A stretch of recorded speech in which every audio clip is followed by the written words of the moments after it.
be well known for creating a poem or two or three. And I think, as you'll see, you won't be bored if you learn about the sword. Hello, I'm Lauren Danger, and Sensei Emmetts has asked me to be part of the Female Warrior Week, or I want to call it Women's Warrior Week because I like alliteration, because part of my own YouTube channel is always having a little rhyme, a little bit of poetry, a little bit of flow to the beginning of each episode.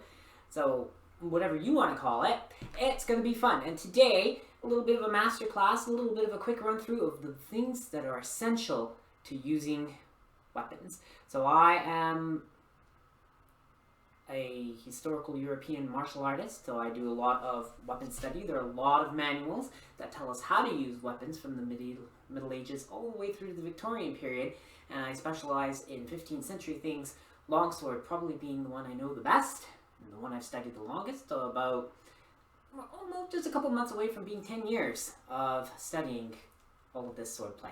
But we can apply to weapons, Eastern or Western martial arts. There are some common elements. I mean, your body does what it does. Physics, body mechanics, they are what they are. It doesn't matter what culture you're from, things can develop independently, and they're going to be very similar. So, we're going to talk about it. Now, some very important things about fighting with weapons. One, you should get a feel for what it is you're going to use, and you should train with that a lot. But you shouldn't just train with one sword. You should have different styles of sword, and I have lots of swords. Oh, noisy. Here we go. Two different types of long swords. A 15th century style, a 16th century because it has these little training lugs. So from the later 16th century, when they're mostly studying sword fighting with a long sword, a two-handed sword, more for fun, it's going to be a different sword. And they're going to feel different, they're going to react different, and if you can try out different types of swords, you can get a really good feel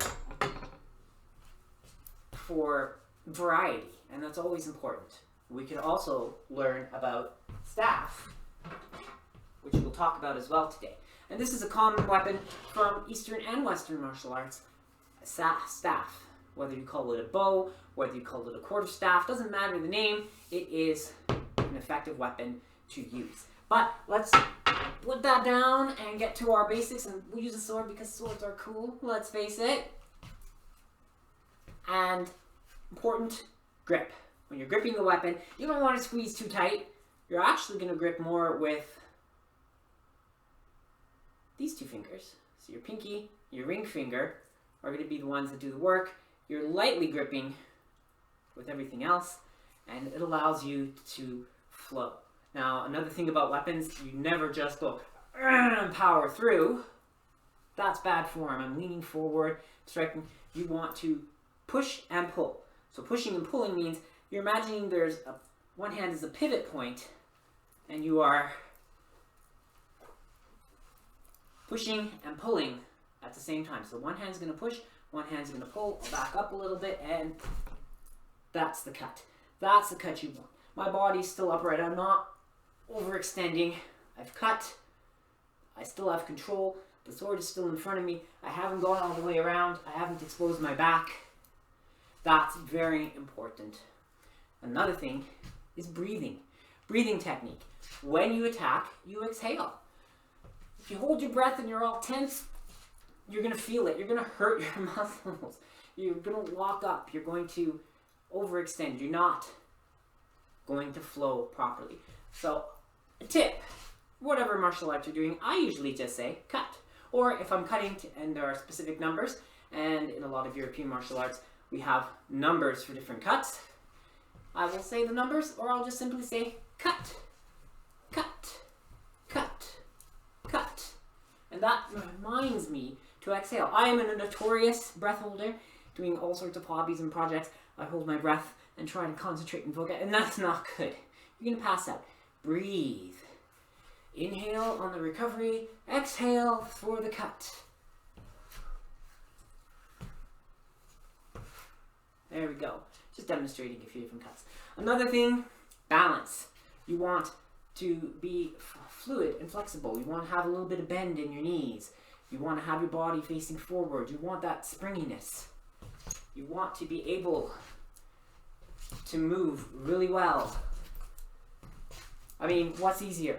Blocking an incoming attack or just getting out of the way. If you can just get out of the way, your opponent swings past, and then you can thrust. Because remember, swords are not just about cutting, you can also thrust with certain types of swords. Some swords are really good at thrusting. Rapier, for example, is excellent at thrusting and not so good at cutting. 15th century style of longsword does both, and probably why it's a bit of my favorite. Another thing to remember about using weapons, you attack, whatever the situation. If you can continue to press the attack, if you've got the angle, great. If not, recover to the guard. There are guard positions in all martial arts. You should know when to get back into that, reset your attack. If you're always pushing, eventually you're going to do something which overextends you past your opponent, who then has free reign to attack you. Now, since we're talking specifically about European martial arts, we can look at some of the weapons. So, a long sword in particular, the difference from Eastern swords might be that it has a crossguard, a really long crossguard.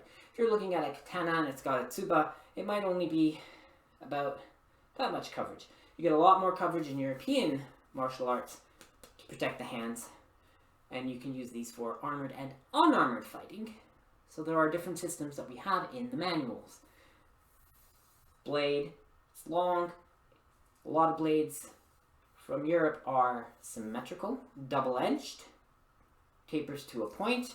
You also have distal tapering, so it gets thinner, and that's when, especially in the 15th century, martial arts systems have a lot of thrust to them because the swords are designed for that. If you're using it out of armor, then you're fighting like we've just been looking at. If you're fighting in armor, your tactics change. Now, that's another thing about martial arts. You don't just look at one specific system. I'm not going to say, okay, I have Talhofer's 1467, and I'm going to look at the unarmored longsword place, and that's all I'm ever going to learn. I mean, you could be great at it, but knowing different styles, different systems, looking at the variety of ways to fight. If I only study how to fight unarmored, and I come across someone with armor, I'm not going to be very effective. Hacking against armored plates doesn't do very much. I have to change how I fight. So if I were fighting someone in armor, my hand comes up the blade, and this is called shortening the sword, because I'm shortening my range by now making an effective thrusting weapon, and I can really get into the gaps of armor, visors of helms. I can really have a chance. I can also smash, because it's not just the blade of the sword that's a weapon. The crossguard, the pommel, the handle, every part of a sword could be used in a fight. So I can actually, there are also the Mordhau or Mordschlag, the murder stroke. You can actually grab by the blade. Now, if you're not sliding your hands, you will not cut your hands. And if you're wearing gloves or gauntlets, especially in armored fighting, I can come in, hit with the pommel or with the guard. I can actually hook in behind someone's knee, under their arm, maybe into their elbow. I can do a lot of different moves. This becomes a very versatile tool. So it's important for me, in my own studies and in teaching other people, to go over more than just one style, one basic set of moves.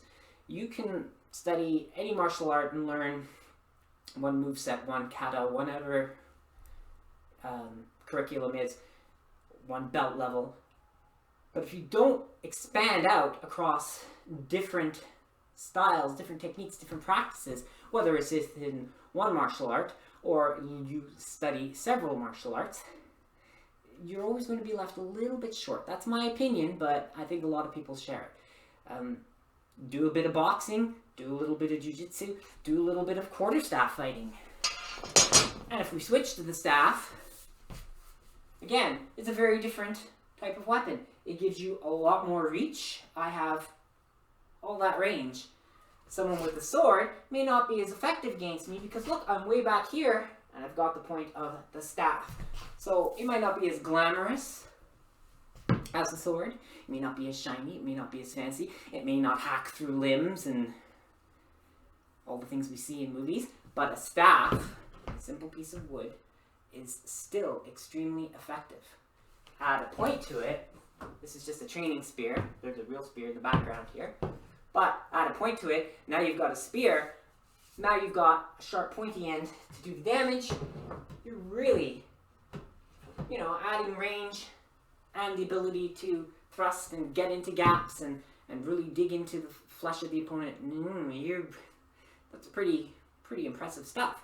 So weapons don't have to look fancy. They don't have to be fancy, but they can really give you an advantage if you know how to utilize their strengths and how to avoid the weaknesses. Sure, it's not sharp, but it's still loud, it still hits hard, and you can still deliver a thrust and break a nose. You can still break a bone on someone's arm. You can still knock someone out. There are a lot of movements to do in the style of staff that the group I'm with studying now. The thrust is a lot of it. It's Joseph Swetnam's early 17th century manual, and the staff, the thrust is the way to go. A strike is really just a distracting, or you're using that motion to defend, because that's, again, something else that's important in any martial art. Defend yourself. Don't just attack, attack, attack. A good person who can defend 3 or 4 attacks in a row, now you've used up your options, you hesitate that 1/10 of a second, and you get attacked in return. So that counterattack is going to come in. Learn how to defend yourself. And the staff is really good at that. You keep your range, defend, thrust, disengage, thrust. You can do a lot with it. So whether it's a sword, focus, whether it's a sword or a staff or an axe or a rapier or a dagger or any number of weapons that we have and that we have fighting manuals for, going all the way back to the beginning of the 14th century, we can see that knowing a variety of techniques, knowing how to attack and defend, keeping yourself fluid, balanced, exhaling on your attacks, not being tense, not squeezing the grip too tightly, but being loose with your fingers a little bit, so you're only squeezing with ring and pinky, and everything else is fluid. Well, suddenly you have this flow, this system. If you want to get really good actual combat fighting with weapon styles, then it is a process. It does take a while, but these are the key things that you need to remember. Remember to breathe, exhale on your attacks. Remember to keep your knees a little bit bent. Be fluid, be focused. Squats are your friend. I know no one who likes doing squats. Some days I do, some days my knees don't want to do squats, but they're important. So your balance, your positioning, your footwork. Footwork is the key to everything. You should be able to really bounce around, draw a line on the floor, be able to do your footwork and keep your distance on either side of the line as needed. And practice different weapon styles, practice different techniques. I may have the most experience using medieval longsword of German styles, but I'm not going to ignore other weapon systems because I can learn, and I can adapt, and I can apply. No, I'm not going to be able to fight someone in armor very well if I have a staff. There are a lot of different techniques now that I can't use. But I know how to fight with a sword. I can use some of that and apply it to the staff to fight someone in armor, fight someone not in armor. And no, I don't need these skills for practical everyday use, but guess what? It's a lot of fun. Martial arts are fun. That's why we study them for the most part, is we enjoy it. It's a good physical and mental challenge. It exercises both the brain and the body. And being able to mix it up, to learn, to adapt, to flow, and having all these little tips and factors in there are just going to improve what you study. It's going to improve your enjoyment. It's going to improve your rate of progression. So remember, keep breathing, exhale, don't be tense, be flexible, be balanced, be ready. And thank you very much, Sensei Emmett, and to all of the viewers out there. I appreciate all of you, and thank you for coming by and joining Sensei Emmett and me, Lauren Danger, in the Female Warrior Week. Hope you have a great day, take care, and keep on fighting.